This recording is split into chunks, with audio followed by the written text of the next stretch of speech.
오셨네. 오 예수님, 나의 손 잡고 이제부터 영원까지 내 구주가 되옵소서.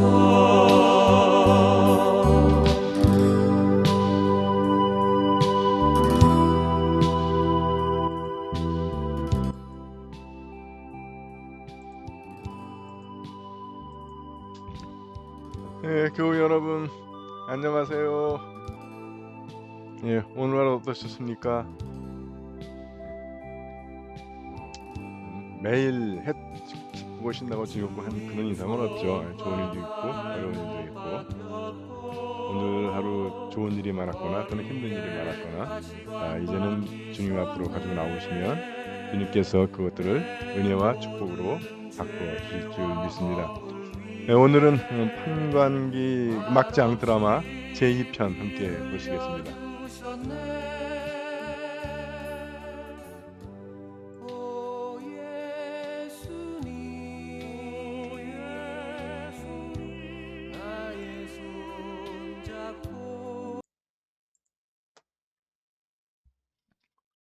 자, 이번에는 이제 레위인과 베냐민 지파와 또 관계된 문제가 발생합니다. 이건 완전히 막장 드라마의 아주 결정판인데, 역시 또 이스라엘에 아직 왕이 없던 때에로 시작하고 있어요. 레위인. 그러면 그 레위인 그러면 레위인이 다 사제는 아니에요. 레위인 중에 아론의 지파들만 사제가 되는데, 근데 아론의 지파가 숫자가 부족하면 이제 레위인들에서 이제 사제가 됩니다. 그리고 레위인이 다 사제는 아니지만 그 사제를 돕는 일을 해요. 근데 지금은 뭐 성직자가 사제, 주교 사제, 부제 뭐 다 같은 거죠. 계속 단계를 받아 올라가지만 옛날에는 이게 단계받아 올라가는 게 아니거든요. 그냥 부제는 부제의 직분이 따로 있고, 주교는 주교의 직분이 따로 있고, 사제는 사제의 직분이 따로 있었는데, 이 천주교가 들어오면서 이게 단계가 돼 버렸어요. 그래서 그전에는 성경적으로 그 근거는 성경에는 그 감독, 장로, 집사 이렇게 돼 있죠. 그래서 디콘이라고 하는 말이 우리는 부제로 번역하는데 집사입니다. 그 디콘은 디아코니아, 봉사하는 안에서부터 유래한다는데, 그래서 그 부제, 집사는 봉사하는 겁니다. 특별히 여러분들 사도행전에 보면 그 사도들이 너무 바쁜 거예요. 이 사람들 뭐 나눠주고 하는 일로. 그래서 집사들을 뽑아서 니들이 그 일을 하고 우리는 기도하고 말씀 전하는 일에 전념하겠다 하고 분리가 되죠. 오늘날 우리 교회에서 제일 거기에 적합한 사람을 뽑으라면 나눔의 집에 있는 사람들, 어려운 사람 나눠주는 사람들, 그 사람들이 부제입니다. 똑같은 성직자예요. 지금은 부제는 사제가 마침 뭐 부사제 같은 느낌 주잖아요. 노, 아닙니다. 실제로 천주교가 그런 의미로 부제를 썼는데 아니에요. 그래서 집사, 부자라고 하는 것은 사제되기 전 단계가 아니고 나름대로 독립되어 있는 직제입니다. 어려운 사람들을 돕는 것. 그 사제는 프리스트라고 그러는데, 우리가 프리스트 그러니까 유대교의 사제, 짐 제사 지내는 사제, 짐승 잡아가지고. 근데 기독교에는 그런 사제는 없습니다. 천주교는 이제 자기네 성찬례가 희생제다. 그래서 그 성찬례를 드릴 때 제단에서 예수께서 희생 나가신 거다 이렇게 이제 주장합니다. 그래서 거기는 희생제사설이 있는데, 그럼 좀 뭐 이상해져요. 미사가 예수님 맨날 잡는 거야 신부가. 물론 뭐 그런 의도로 천주교가 주장하는 건 아닌데, 이제 우리가 비판하자면 그 논리도 맞잖아요. 예수님이 미사 중에 희생당하신다 그러면, 피 흘려 돌아가신다 그러면 물론 이제 우리 신자들이 주님에게 죄를 져서 주님의 못을 박는다는 의미를 가지고 있기는 합니다. 그래서 여러분 우리 성공회나 개신교는 희생제사가 아니라 감사제예요. 오해하시면 안 되고요. 제사의 의미가 있다면 감사제사고, 그는 성찬, 그 하늘의 양식을 우리에게 나눠주시는 그 의미가 더 강한 겁니다. 그래서 그 프리스트라고 하는 말이 그럼 제사장 아닙니까? 아닙니다. 영어에서 프리스트를 나타내는 말이 두 단어가 있어요. 하나는 어디 있어 씨. 여기 저기로구나. 하나는 그 사제, 제사장을 의미하는 프리스트가 있고 또 하나는 이게 프리스트가 약자입니다. 프레스비테리우스. 예, 장로라는 뜻이에요. 그 프리스비테리우스의 약자가 프리스트입니다. 예. 그리고 주교도 비숍이 제가 줄에 말씀드렸지만 에피스코포스의 줄임말이거든요. 에피스코포스는 감독이란 말입니다. 근데 그러니까 어, 그리스어로 에피스코포스가 감독이고요. 프레스비테리우스가 장로고요. 디콘이 그 집사예요. 근데 이걸 천주교가 이제 주교, 사제, 부자로 이거 바꿔놓은 거죠. 근데 그래서 다 각자 독립된 그 지위를 가지고 있는 겁니다. 일단 여기서 레위인은 그러니까 뭐 그 집사, 부제쯤 되는 거예요. 성전 일을 돕는 사람들. 그리고 지금은 이제 거의 그런 직제가 없어졌지만 중세 때만 하더라도 교회 안에 직제가 7단계까지 있어요. 뭐 독경사 뭐 해 가지고. 예. 그러니까 레위인들이 바로 그렇게 보시면 됩니다. 지금은 이게 그렇게 되니까 교회가 너무 성직 계급이 많아지니까 다 이제 간소화하고 나머지 그 독경사나 이런 거 다 평신도들이 다 하는 걸로. 그만큼 이제 평신도 신학이 발전한 건데 아직 좀 미진한 부분이 있긴 하지만 발전했다고 보시면 됩니다. 하여튼 그래서 레위는 성직 계급 중에 한 명인데 성직 가문에. 예.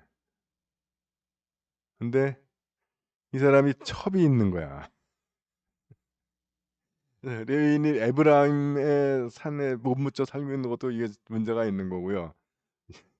첩이 있는 것도 이게 잘못된 거죠.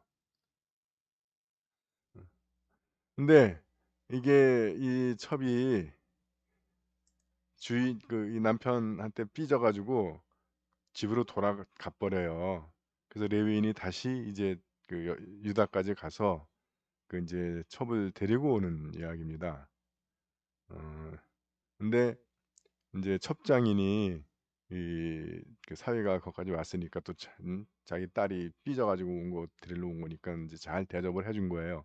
그러다 보니까 너무 며칠씩 늦어지니까 인제 이 레위인이 늦어도 오늘은 출발하겠다고 출발을 해서 문제가 발생. 아침에 출발해서 갔으면 문제가 없는데 느지막이 출발을 하다 보니깐 중간에 잠을 자야 되는 거예요. 근데 그래서 인제 11절 이야기입니다.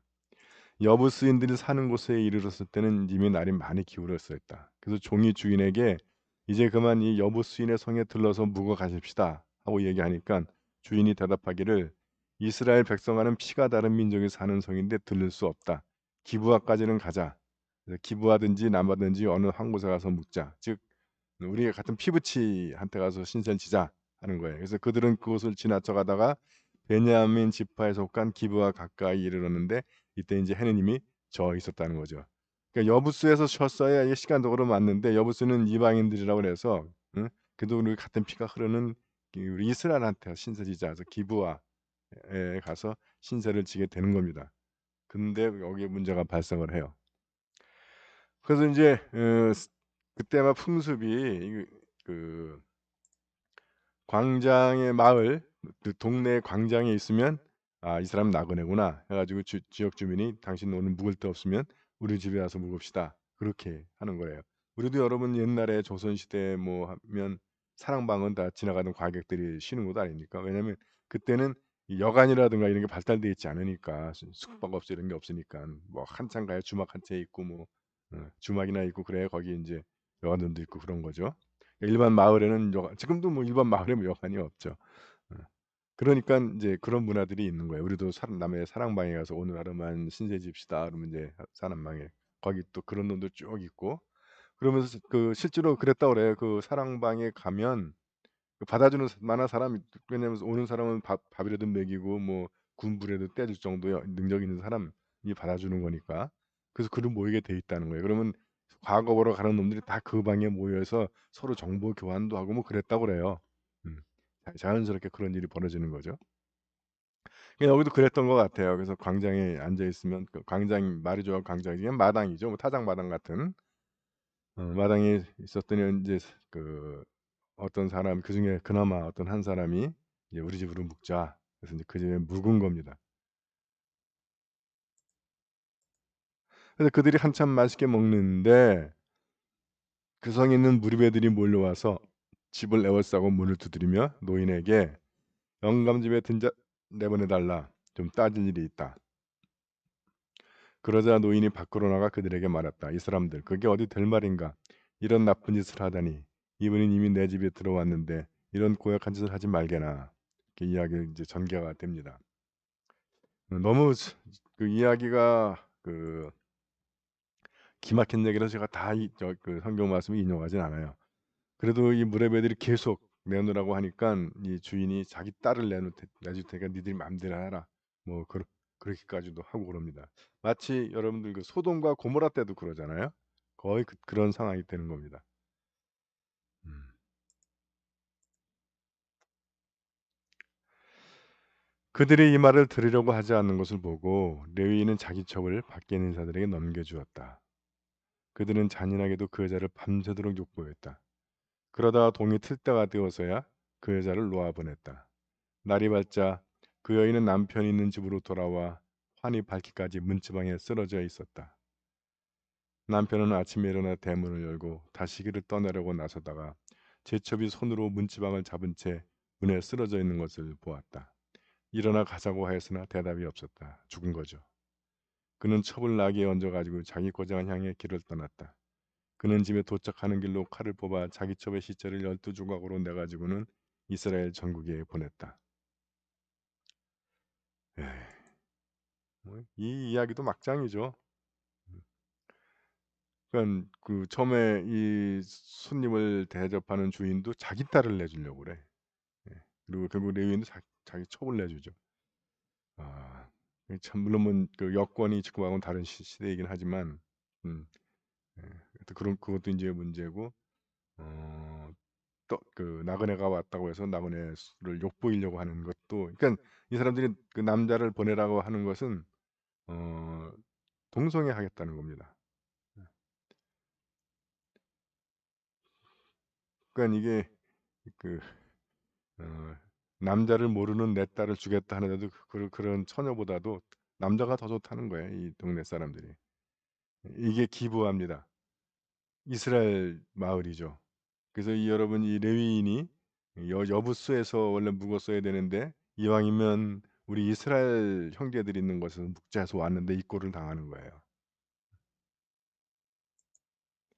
그래서 결국 그 여인을, 그러니까 완전히 뭐 이게 사람이 놀이개죠. 이게 그 하나님의 백성들이 사는 마을에서 일어나는 일은 여자고 남자고 다 놀이개인 거예요.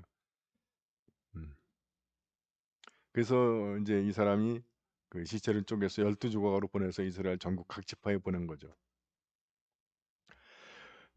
그리하여 단으로부터 브엘세바에 이르는 지방과 길르앗 지방에서 온 이스라엘 백성이 떨쳐나왔다. 이 얘기는 뭐냐면 단에서 브엘세바 이제 나오죠.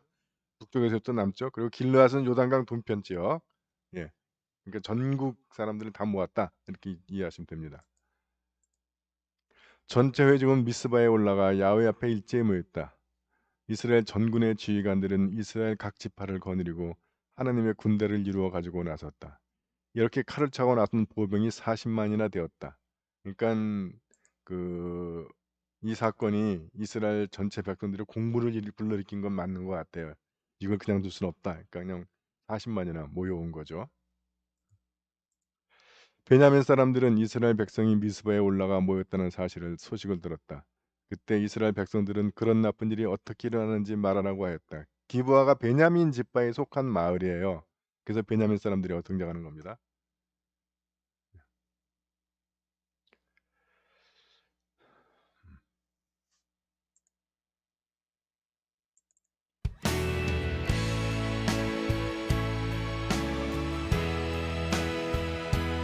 네, 여러분 오늘은 여기까지입니다. 이제 내일 이 일이 어떻게 되는지 함께 보시도록 하겠습니다. 네, 오늘 여러분들 수고 많으셨고요. 주님의 보호하신 가운데 편안한 저녁 시간 보내시기 바랍니다. 사랑합니다. 행복하세요.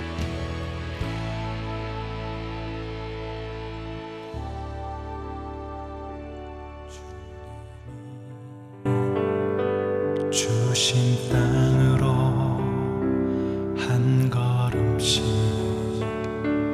나아갈 때에 수많은 적들과 견고한 성이 나를 두렵게 하지만